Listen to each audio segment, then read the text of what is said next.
Alors, bonjour Laurent Clément, donc vous êtes chef au Grand Monarque. Est-ce qu'on voudrait vous interroger un peu sur le métier de chef, le métier de cuisinier, les difficultés, les plaisirs, les déplaisirs, enfin voilà. Donc pour commencer la formation, comment ça s'est passé pour vous? Alors moi j'ai la chance, j'ai fait une école hôtelière, donc j'ai eu un BTH. Un BTH. Un BTH Saint-Nazaire, un brevet technicien hôtelier, et après que j'ai agrémenté d'un BTS, donc j'ai un BTS hôtelier. Voilà. Alors, oui, on peut être plus précis. Le BTS hôtelier correspond à combien d'années d'études? Voilà. 5 ans, c'est 2 ans après le bac. C'est comme un BTS section normale, donc c'est 2 ans après le bac. Voilà. D'accord, avec une formation en alternance, comment ça se passe? Non, l'avantage c'est qu'on aborde tous les métiers de la profession, donc de la gestion, de la réception, de la salle, tous les métiers sont vraiment perçus. Et la cuisine proprement dit alors? La cuisine, je l'ai vue en BTH. Donc, BTH, voilà. d'accord. Les BTH surtout pour des gestionnaires, des chefs d'entreprise. D'accord. Donc, au niveau du métier en lui-même, donc on devient chef comment d'abord? Alors déjà, il faut attendre, il faut déjà faire ses preuves. Dans la profession, déjà, franchir quelques étapes. On commence par commis de cuisine, ensuite chef de partie, et ensuite seconde cuisine parfois. Et après, à un moment, il faut se lancer dans le bain. Voilà. À un moment, on se dit, on se lance dans le bain, j'ai la capacité, il faut se lancer, dire j'ai envie, et surtout avoir envie d'y aller, et se sentir capable. Voilà. Il y a quand même beaucoup de contraintes au niveau des horaires. C'était vrai, ouais. les horaires, c'était vrai il y a quelques années, on avait vraiment on faisait beaucoup d'heures dans la profession il y a quelques années sans compter 16 heures. C'est moins vrai aujourd'hui, on essaye vraiment de coller à l'air du temps, et c'est toujours un métier difficile, hein, mais la passion souvent va au-delà de cette fatigue physique que l'on ressent. C'est une passion pour vous? C'est une grande passion, et c'est une passion qui s'est un peu développée au fur et à mesure des rencontres. Voilà. J'ai eu la chance de rencontrer plusieurs chefs à différents âges, à différentes étapes de mon parcours, qui m'ont donné cette envie, cette passion. Voilà, la passion, et on la nourrit comme ça, on la nourrit. Qui vous ont donné confiance? Confiance, et puis surtout faire découvrir l'importance du produit, du métier.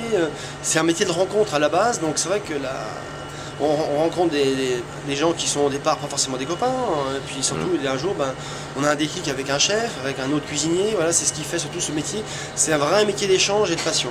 Oui, ça fait boule de neige. Alors justement, vous disiez tout à l'heure, hors enregistrement, que si on avait le malheur de tomber sur un chef avec qui ça se passait pas bien, ça pouvait compromettre tout. Voilà, ouais. Ce métier-là crée aussi crée des vraies situations conviviales, mais aussi certains chefs ont des réputations d'hystériques et de malades mentaux. Oui, c'est vrai, entre guillemets. à ce point-là. Et donc, c'est de moins en moins vrai que les chefs, on va dire, maintenant, les nouvelles générations de chefs se sont un peu assagis, ils sont beaucoup plus souples, ils communiquent un peu plus, alors qu'avant ça criait beaucoup dans une cuisine, et c'est vrai qu'il fallait vraiment avoir du caractère pour rester dans la profession. D'ailleurs, c'est impressionnant quand vous voit en cuisine, hein, tout le monde est quand même très respectueux de son chef, c'est oui chef, bien chef, tout de suite chef. Tout à fait, ça c'est dans la pratique courante, ça. Hein, ouais. Du matin, oui, on a encore un système un peu, pas militaire, mais on aime bien. Presque, hein, c'est pas militaire, c'est assoupli, mais c'est vrai que si tout le monde parle en même temps, c'est pas possible, donc il faut un seul qui parle en cuisine, et chacun comprend les ordres qui lui sont destinés. Et puis il y a une notion de respect. Hein, une notion de respect, tout à fait. Voilà. La hiérarchie est importante, il ne faut pas non plus surjouer sur la hiérarchie et en profiter parce qu'on est le chef, mais c'est vrai que c'est important d'avoir un leader dans la maison. Donc un jeune qui serait intéressé par cette carrière, qu'est-ce que vous lui conseillez? Comme cursus déjà, qu'est-ce que... Surtout si il y a 2 cas qui se présentent, si jamais le gamin en 3e a des études il n'est pas trop mauvais en études, c'est de faire un BTH et de faire un BTS. Il faut faire des études. C'est surtout s'ouvrir de nouvelles voies, et surtout le fait de faire des études, ça permet aussi d'appréhender toutes les professions qui composent la restauration. Donc, le fait de faire un peu de salle permet de mieux connaître le serveur qui est en face de vous, de faire la réception, de penser qu'il faut se tenir en cuisine et en salle. Donc tous ces petits métiers, c'est pas ces petits métiers, tous les métiers qui composent la restauration sont importants pour un chef. On n'est rien sans eux. Au Grand Monarque, donc vous formez. On forme beaucoup de... Voilà. L'important c'est de pouvoir former, donc on prend les différents niveaux, on a des apprentis première année qui font un CAP, ensuite des apprentis en 2e année qui ont déjà une année d'ancienneté, ensuite on récupère aussi des gens qui ont déjà eu leur diplôme, donc un CAP qui font un BP cuisine, Voilà. Ouais. Donc ceux-là sont déjà plus autonomes. Ça nous permet de les mettre au fourneau, de leur donner des choses plus importantes à faire, plus intéressantes.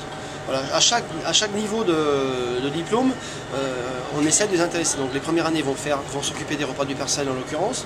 La deuxième année vont s'occuper des amuse-bouches du restaurant gastronomique ou alors aider à la brasserie et ainsi de suite et ainsi de suite. Voilà. À Chartres, en Eure-et-Loire, qu'est-ce qu'on a comme structure et de niveau de structure Il y a le pour les... CFA des chaises qui fournit essentiellement le personnel du Grand Monarque déjà à la base, qui a de très bons professeurs. Il y a Monsieur Lhomme pour citer lui en l'occurrence, donc qui sont de bons pédagogues, qui forment de bons apprentis.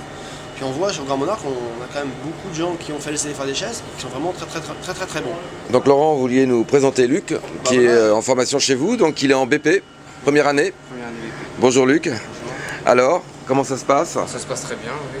Ça fait 6 mois que je suis ici. Je suis au poste poisson, là, donc ça se passe très bien. On vous entend pas bien, alors parlez plus fort avec le bruit de la cuisine. Oui, vous disiez donc. Ça fait 6 mois que je suis ici, je suis au poste poisson et ça se passe très bien. Et après, qu'est-ce qui est prévu? Il va passer à la viande, on essaie de les faire tourner sur tous les postes. Ouais. Il faut qu'ils connaissent une globalité du métier, donc ce qui est intéressant c'est ça. Il a commencé un peu timidement, maintenant il s'affirme. Il s'affirme avec nous, donc c'est bien, on est vraiment ravis. Luc fait des concours, donc il a... Luc, vous êtes originaire de l'Aglo ou du département? Oui, du département. Du département, d'accord, de Chartres. Bon. Oui. Et une chose que l'on n'a pas parlé, ce sont les salaires dans le métier. Alors, il y a bien sûr à tous les échelons. Alors, il y a différents niveaux. Ouais. Chez nous, les commis commencent à un salaire de base au départ, le SMIC au départ, et ensuite, suivant leur volonté, leur capacité à prouver qu'ils sont compétents, on les fait progresser.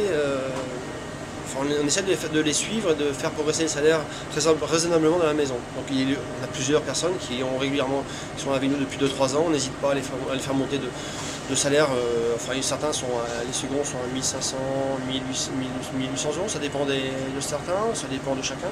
Voilà, donc, après c'est très ouvert au niveau je ne connais pas les salaires exactement de chacun, mais certains ont commencé comme chef de partie, maintenant sont second, donc je ne connais pas les salaires exactement de chacun, ça peut monter jusqu'à 2000 euros certains, je pense. 2000, d'accord. Un chef confirmé? Chef confirmé. Ouais.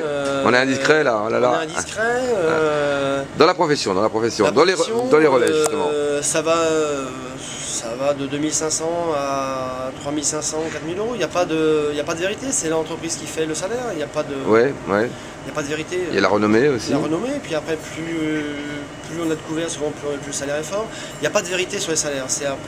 Il y a une base qui est jetée, mais bon, c'est à chacun de défendre son sandwich, on va dire. Donc, bien sûr, après c'est une négociation directe. Un dernier mot sur votre métier? C'est un métier ça fait 25 ans que j'exerce et j'ai pas vu 25 ans passer en tout cas. J'ai l'impression que j'étais comme lui, que je commençais hier à 18 ans et... C'est vrai? Et on se retourne, on se dit, on a fait tout ça et... Oui, tout à l'heure vous l'avez dit, ça fait déjà 25 ans. Ouais. Déjà 25 ans et on se dit, mince, on a l'impression que c'était encore hier, qu'on était encore des genoux, on s'imagine encore courir comme eux à la même vitesse qu'eux, mais il y a 25 ans d'expérience et... Qu'est-ce que vous attendez maintenant justement du fruit de ces expériences, vous, personnellement? Je sais pas, on a des projets, donc on a toujours des projets, on essaie toujours de faire évoluer notre profession, nos cartes, etc. On a de l'ambition, on essaie d'avoir plein de choses. Puis on laisse venir un peu, pendant 25 ans on a laissé venir au cas par cas en disant on suit le chemin comme il se présente. Aujourd'hui c'est encore ça les vérités d'aujourd'hui, c'est de laisser suivre le chemin comme il se présente. Une rencontre aujourd'hui, une rencontre demain et puis on repartira sur notre chemin. Il n'y a pas de vérité dans cette profession.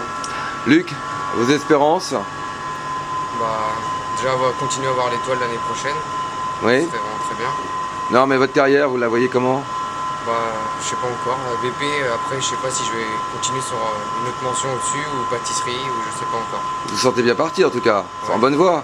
Qu'est-ce que vous auriez à conseiller à d'autres jeunes qui voudraient partir dans ce secteur d'activité? Déjà que c'est pas un métier facile, donc il faut déjà que ça soit une passion avant tout. Qu'est-ce que vous appelez pas facile?